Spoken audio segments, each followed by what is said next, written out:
মই কৃতিত্বশীল বিধায়ক নহয়, মই দায়িত্বশীল বিধায়ক। মই কৰ্তৃত্বহীন বিধায়ক নহয়, মই দায়িত্বশীল বিধায়ক। সমাজখনৰ বাবে কাম কৰাটো মোৰ কৰ্তব্য আৰু দায়িত্ব। সেয়া আপোনালোকৰ উপকাৰ কৰিছো বুলি নধৰিব। প্ৰত্যেকটো অঞ্চলৰ সমাজখনৰ কাম কৰা বা কাম কৰিবলৈ চেষ্টা কৰাটো মোৰ দায়িত্ব বা কৰ্তব্য। সেইটো মোৰ বিশেষভাৱে কিবা মই আপোনালোকৰ উপকাৰ কৰিছো বুলি নধৰিব কেতিয়াও। সেইটো যিকোনো এজন জনপ্ৰতিনিধিৰ কৰ্তব্য। ছাত্ৰ ছাত্ৰীসকলক মানৱ সম্পদ হিচাপে গঢ় দিয়াৰ উদ্দেশ্যে বিধায়ক মানৱ ডেকাই মত বিনিময় কৰিলে শিক্ষক শিক্ষয়িত্ৰীসকলৰ লগত। এইবাৰ ভাৰতবৰ্ষৰ সকলোতকৈ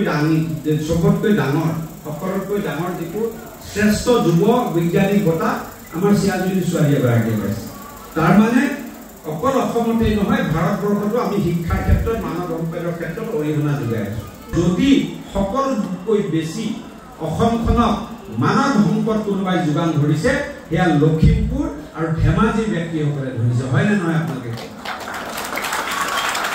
তেওঁৰ মতে এখন শিক্ষা অনুষ্ঠানক আগবঢ়াই নিয়া শিক্ষকসকলৰ লগতে ছাত্ৰ ছাত্ৰী আৰু অভিভাৱকেও সমানে গুৰুত্ব দিব লাগে। যদি এটা সামাজিক অনুষ্ঠান হিচাপে এটা শিক্ষা অনুষ্ঠানক আমি আগবঢ়াই লৈ যাব লাগে, তাত কেইবাটাও অনুঘটকে কাম কৰে। কেৱল চৰকাৰে নহ'ব, শিক্ষক সমাজ, সেই সমাজখনৰ ছাত্ৰ ছাত্ৰীসকল আৰু তাৰে অভিভাৱকসকল চবেই যদি সকলোৱে একত্ৰিত হৈ যদি আমি যদি সেই শিক্ষানুষ্ঠানখনক আগবঢ়াই লৈ যাওঁ, তেতিয়া দেখিব সেই শিক্ষানুষ্ঠানখনে প্ৰতিষ্ঠা লাভ কৰাই নহয়, সেই অঞ্চলটোত দিক নিৰ্ণয়ো সেই শিক্ষানুষ্ঠানখনে কৰিব পাৰে। কাকৈ উচ্চ মাধ্যমিক বিদ্যালয়ৰ হীৰক জয়ন্তীৰ উদ্বোধনী অনুষ্ঠানত উপস্থিত থাকি বিধায়ক মানৱ ডেকাই ক'লে এনেদৰে। আজি আপোনালোকৰ যি হীৰক জয়ন্তী অনুষ্ঠান, এই অনুষ্ঠানত উপস্থিত থাকিবলৈ মই নিজকে ধন্য মানিছোঁ আৰু কৃতজ্ঞতা জ্ঞাপন কৰিছোঁ। এতিয়া মই সাংবিধানিকভাৱে দুটা সমষ্টিয়ে চাব লাগে, কিন্তু ভাল লাগিছে আপোনালোকৰ মানুহবিলাকক মই এতিয়া লগ পাবলৈ চেষ্টা কৰিছোঁ। কাৰণ ইলেকশ্যনৰ দুদিনমান আগতহে নিৰ্বাচন হৈছিলে।